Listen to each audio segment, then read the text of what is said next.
Paul and his companions were kept by the Holy Spirit from preaching the word in the province of Asia.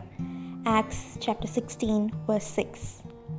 It is interesting to study the way God extended His guidance to these early messengers of the cross. It consisted mainly in prohibiting their movement when they attempted to take a course other than the right one.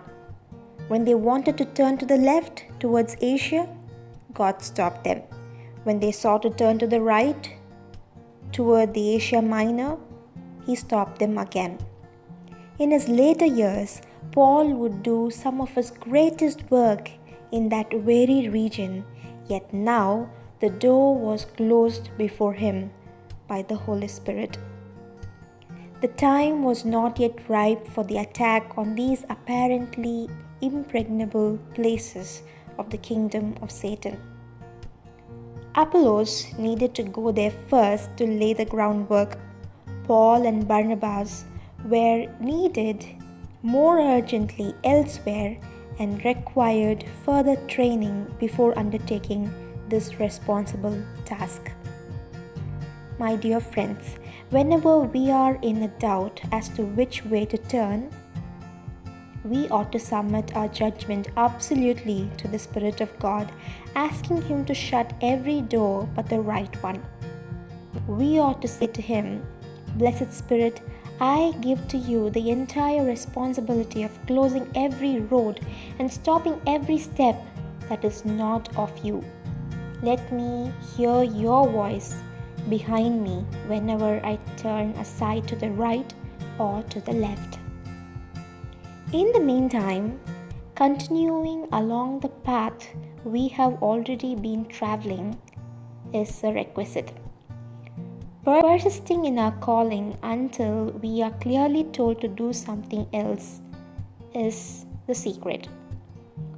O traveler, the Spirit of Jesus is waiting to be to you what He was to Paul. Just be careful to obey even the smallest nudging or warning.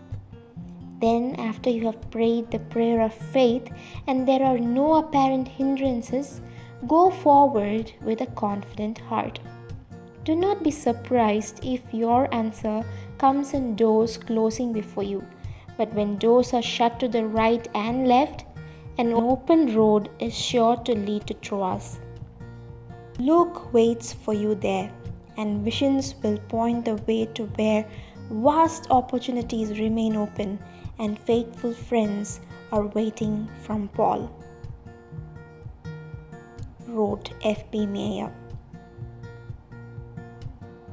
I once read a beautiful write-up by an anonymous writer, and it goes like this.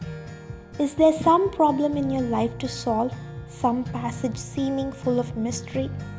God knows who brings the hidden things to light. He keeps the key. Is there some door closed by the Father's hand which widely opened you had hoped to see? Trust God and wait, for when He shuts the door, He keeps the key. Is there some earnest prayer unanswered yet, or answered not as you had thought it would be? God will make clear His purpose by and by. He keeps the key. Have patience with your God, your patient God, all wise, all knowing, no longer lingerer He, and of the door of all your future life, He keeps the key. Unfailing comfort, sweet and blessed rest, to know of every door He keeps the key, that He at last, when just He sees is best, will give it thee.